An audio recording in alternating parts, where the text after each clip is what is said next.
Do you swear or affirm under penalty of perjury that the testimony you're about to give is true and correct to the best of your knowledge, information, and belief, so help you God? My team and I conducted a thorough, independent investigation. We identified evidence that the president willfully retained classified materials after the end of his vice presidency when he was a private citizen. This evidence included an audio-recorded conversation during which Mr. Biden told his ghostwriter that he had, quote, just found all the classified stuff downstairs, end quote. When Mr. Biden said this, he was a private citizen speaking to his ghostwriter in his private rental home in Virginia. We also identified other recorded conversations during which Mr. Biden read classified information aloud to his ghostwriter. We did not, however, identify evidence that rose to the level of proof beyond a reasonable doubt. The evidence and the president himself put his memory squarely at issue. We interviewed the president and asked him about his recorded statement, quote, I just found all the classified stuff downstairs, end quote. He told us that he didn't remember saying that to his ghostwriter. He also said he didn't remember finding any classified material in his home after his vice presidency. And he didn't remember anything about how classified documents about Afghanistan made their way into his garage. My assessment in the report about the relevance of the president's memory was necessary and accurate and fair. A prosecutor has to assess the evidence and determine whether, in his or her judgment, the probable outcome will be a conviction at trial. So whether or not you meet the elements of the crime, which I think it's clear that he does, the second part of this is this, and that's where it gets into the sympathetic, well-meaning elderly man with a poor memory. You could have just said we don't prosecute sitting presidents, but you did not. And you entered this, but that doesn't have anything to do with the actual elements of the crime. That has to do with getting a conviction at trial, correct? Well, Congressman, part and parcel of a prosecutor's judgment as to whether or not a conviction is the probable outcome of trial is assessing how the evidence identified during the investigation lines up with the elements and what proof can be offered to a jury during a trial. Sure, but his well-meaning elderly old man has nothing to do with the underlying elements of the crime. Well, it certainly has something. Presentation to the jury. It certainly has something. Back. Gentleman can respond. It certainly has something to do with the way that a jury is going to perceive and receive and consider and make conclusions based on evidence at trial, Congressman.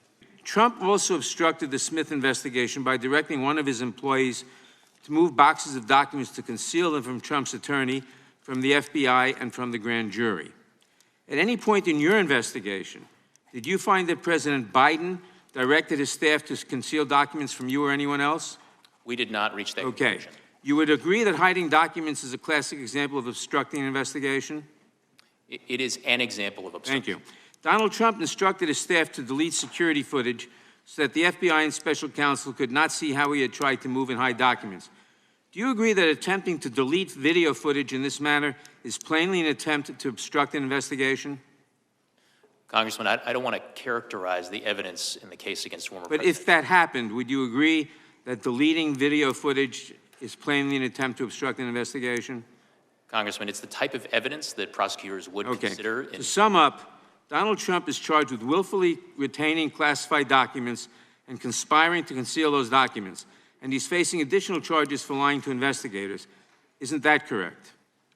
Those are allegations that are in a pending indictment against former President Trump. And the reason why President Biden is not facing a single charge, Mr. Herr, is not because you went easy on him, but because after reviewing 7 million documents and interviewing nearly 150 witnesses, including the president himself, you could not prove that he had committed a crime. My assessment is that the evidence, if presented at trial, alongside potential defense arguments, would not probably result in a conviction at trial. Well, that's one of the points you make, is that President Biden is likely to be an elderly, sympathetic figure with a poor memory.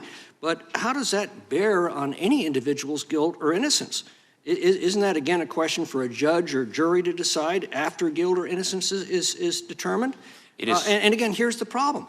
Donald Trump's being prosecuted for exactly the same act that you've documented that Joe Biden committed. It certainly bears on how a jury is going to receive and perceive and make decisions. So the answer to my earlier question is correct. All I have to do when I'm caught taking home classified materials to say, I'm sorry, Mr. Herbert, but I'm getting old. My memory's not so great.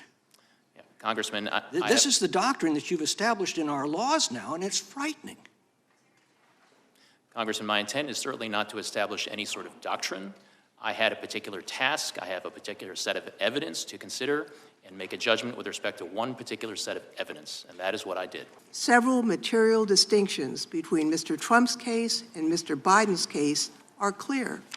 Most notably, after being given multiple chances to return classified documents and avoid prosecution, Mr. Trump allegedly did the opposite. According to the indictment, he not only refused to return the documents for many months, but he also obstructed justice by enlisting others to destroy evidence and then to lie about it. That's on page 11. Quote, in contrast, Mr. Biden turned in classified documents to the National Archives and the Department of Justice, consented to the search of multiple locations, including his homes, sat for a voluntary interview, and in other ways cooperated with the investigation. Back, the chair is recognized. Mr. Hur, why did he do it? Why did Joe Biden, in your words, willfully retain and disclose classified materials? I mean, he knew the law. Been in office like 50 years. 5 decades in the United States Senate, chairman of the Senate Foreign Relations Committee, 8 years as vice president. He got briefed every day as vice president. He's been in the Situation Room. In fact, you know he knew the rules. The conclusion as to exactly why the president did what he did is not one that we explicitly address in the report.